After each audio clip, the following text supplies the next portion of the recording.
मी कुठलं काम करायला गेले आणि माझ्याकडून कांड झालं नाही असं तर कधी होणारच नाही. काय कांड झालं होतं ते तर मी तुम्हाला पुढे सांगणारच आहे. पण मी आधी लागते स्वयंपाकाची तयारी करते. आधी रात्रीच्या पीठ मळून घेतलं आणि लगेच इकडे भाजी केली. तिकडे भाजी शिजते तोपर्यंत लगेच इकडे मी चपात्या करायला घेतल्या होत्या. चपात्या झाल्या आणि असं कायचं होतं माझं रात्रीचं जेवण, एकदम साधं चपाती आणि भाजी. जेवण झालं की लगेच रात्रीच्या कामाची तयारी, जे की गॅस वगैरे घासून घेणं, भांडे वगैरे भरपूर अशी कामं असतात.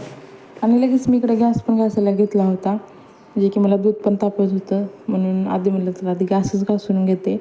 आणि गॅस घासायला घेतलं होतं आणि पुन्हा बाकीचे तर छोटे मोठे कामं असतात, भांडे वगैरे सिंकमधले ते मी घासायला घेतले होते. आणि शेवटी राहिलं होतं दूध तापवायचं, तर मी ते दूध पण तापायला घेतलं होतं आणि ते माझं दूध पण तापून झालं होतं.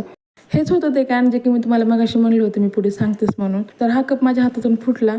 व्हिडिओ आवडला असेल तर आपल्या चॅनलला सबस्क्राईब करायला अजिबात विसरू नका. भेटू अशाच नवीन व्हिडिओमध्ये, तोपर्यंत बाय.